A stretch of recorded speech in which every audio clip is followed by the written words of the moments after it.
തീരത്ത് ആയുഷ്മാത്താന്റെ അനിയത്തിയാണോ അല്ലെങ്കിൽ ആയുഷ്മാത്താന്റെ ആരെങ്കിലും ആണോ ആൾക്കാർ? ആയുഷ്മാ ഹലോ, എന്റെ പുതിയൊരു വീഡിയോയിലേക്ക് എല്ലാവർക്കും സ്വാഗതം. അപ്പൊ ഇന്ന് സൺഡേ ആയിട്ട് ലീവായിരുന്നു കേട്ടോ. അപ്പൊ ഇന്ന് ഈവനിങ് സമയത്ത് നമ്മൾ ചുമ്മാ ഇങ്ങനെ ഇറങ്ങാൻ വേണ്ടി, ഭയങ്കര ചൂടല്ലേ, എല്ലാവർക്കും അറിയുന്നതാണ്, ഭയങ്കര ചൂടാണ്. അപ്പൊ ഞാനും ഉമ്മയും കൂടെ ഇവിടെ ഞങ്ങളെ വീടാണ് കാണുന്നത് കേട്ടോ അവിടെ. അപ്പൊ ഞാനും ഉമ്മയോടെ ചുമ്മാ ഇങ്ങനെ കാറ്റൊക്കെ കൊള്ളാൻ വേണ്ടിട്ട് ഇവിടെ എടുത്തൊരു പറമ്പുണ്ട്, ഇവിടേക്കും ഇങ്ങനെ വന്നതാണ് കേട്ടോ. ഇതൊരു ഗ്രൗണ്ടാണ് കേട്ടോ, നമ്മ പിള്ളേർ ഇവിടെയാണ് കളിക്കാറ്. ഇവിടെ വന്നിട്ട് അപ്പൊ നമ്മ ഇവിടെയാണ് വന്നിരിക്കുന്നത് കേട്ടോ, ചുമ്മാ കാറ്റുകൊള്ളാൻ വേണ്ടിട്ട് വന്നതാണ്.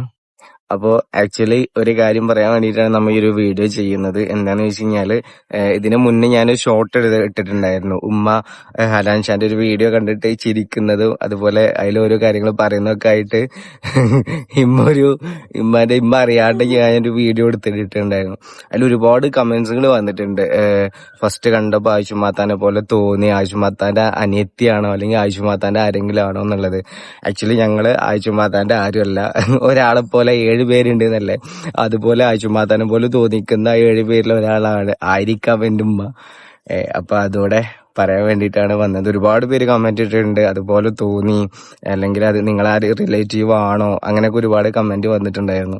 അപ്പൊ എല്ലാരും കൂടിയുള്ള ഒരു മറുപടിയാണ് ഇതില് ഇടുന്നത്. ഇമ്മ എന്താ പറയാനുള്ളത്? നിങ്ങളെ ആയുഷ്മാത്താന്റെ അനിയത്തിയാണോ എന്നൊക്കെ ചോദിക്കുന്നു കുറെ ആൾക്കാര്.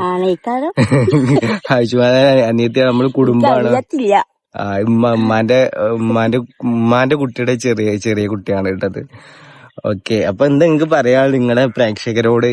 നിങ്ങൾ ആ വീഡിയോ കുറെ ആൾക്കാർ കണ്ടിട്ട് ചോദിക്കുന്നുണ്ട് നിങ്ങൾ ആയുഷ്മാതാന്റെ ആരാണെന്നുള്ളത്. അപ്പൊ പറഞ്ഞു കൊടുക്കുക, ആരാണ്? ആയുഷ്മാതാന്റെ ആരല്ല, നിങ്ങൾ ആയുഷ്മാതാന്റെ ആരുമല്ല. ഉമ്മാൻ അങ്ങനെ തോന്നുന്നുണ്ടാവുമായിരിക്കാം അല്ലേ അമ്മ? ഓക്കെ. അപ്പോ ഇമ്മ ഇങ്ങക്ക് വേണ്ടിട്ട് ഒരു പാട്ടൊക്കെ ആയിട്ടാണ് വന്നിരിക്കുന്നത് കേട്ടാ. ഇമ്മ ഇങ്ങക്ക് വേണ്ടിട്ട് ഒരു പാട്ടൊക്കെ പഠിച്ചിട്ടാണ് വന്നിരിക്കുന്നത്. അപ്പൊ നമുക്കത് കേൾക്കണം. ഉമ്മാന്റെ കൂടെ സപ്പോർട്ട് ചെയ്തിട്ട് ഞാനും പാടണം, ഇമ്മക്കൊരു ധൈര്യത്തിന്. ഓക്കെ. യൂസുഫിൻ സിദ്ദീഖിന്റെ അഴകു കണ്ടകതാരിൽ അനുരാഗം നിറയ്ക്കുന്നു സുലൈഖ ബീവി, അനുരാഗം നിറയ്ക്കുന്നു സുലൈഖ ബീവി. മധുവുണ്ണാൻ മണിമങ്ക കൊതി വെച്ചു നടന്നോരാ അതിശയം തുളുമ്പുന്ന കഥ പാടാം, അതിശയം തുളുമ്പുന്ന കഥ പാടാം. യൂസുഫിൻ സിദ്ദീഖിന്റെ അഴകു കണ്ടകതാരിൽ അനുരാഗം നിറയ്ക്കുന്നു സുലൈഖ ബീവി, അനുരാഗം നിറയ്ക്കുന്നു സുലൈഖ ബീവി.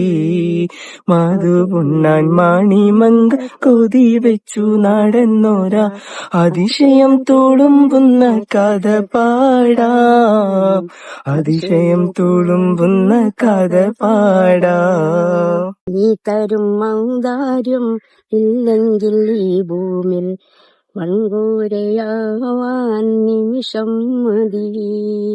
കാരുണ്യ പേമാരി പെയ്യാതിരുന്നാലോ വ്യക്തികൾക്കെന്താണു ഏറെ വഴി. കണ്ണീരുണങ്ങാത്ത പാവങ്ങൾ ഞങ്ങൾക്ക് നീ മാത്രമാണല്ലോ ഏകതനി. അള്ളാ ഞങ്ങൾക്ക് നീ മതി.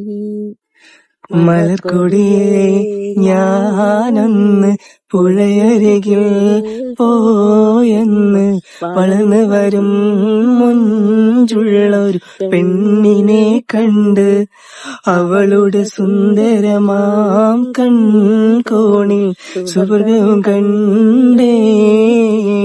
നീലനദീ തീരത്ത് സൗന്ദര്യം കാണാനായി വന്നവളാണോ, സ്വപ്ന കന്യകയാണോ, അവളുടെ പുഞ്ചിരിയാലേ എന്നുടെ തടി തളരുന്നേ. മലർക്കൊടി ഞാനന്ന് പുഴയരികിൽ പോയെന്ന് വളർന്നു വരും മുഞ്ചുള്ളൊരു പെണ്ണിനെ കണ്ട്, അവളുടെ സുന്ദരമാം കൺകോണിൽ സ്വർഗം കണ്ടേ. അപ്പോ ഞങ്ങളുടെ പാട്ട് ഇഷ്ടപ്പെട്ടു എന്ന് കരുതി. ഞങ്ങള് പാട്ടുകാരൊന്നല്ല കേട്ടോ, ചുമ്മാ നിങ്ങൾക്ക് വേണ്ടി ഞങ്ങളൊരു പാട്ട് പാടിയതാണ്. അപ്പോ ഇതിന്റെ രീതിയൊക്കെ കൊളായിക്കണെന്ന് ഞങ്ങൾക്ക് അറിയാം. ഇതുപോലൊന്നും അല്ല ശരിക്കും പാട്ടുള്ളത്. ഞങ്ങളേതായിട്ടുള്ള രീതിയിൽ പാടിയാണ്. അപ്പോ എന്താ പറയാ, അപ്പൊ നമുക്ക് പുതിയൊരു വീഡിയോ ആയിട്ട് വീണ്ടും വരാം അല്ലമ്മ. അപ്പൊ അതുവരേക്കും ടാറ്റാ ബൈ ബൈ. ടാറ്റ പറയും.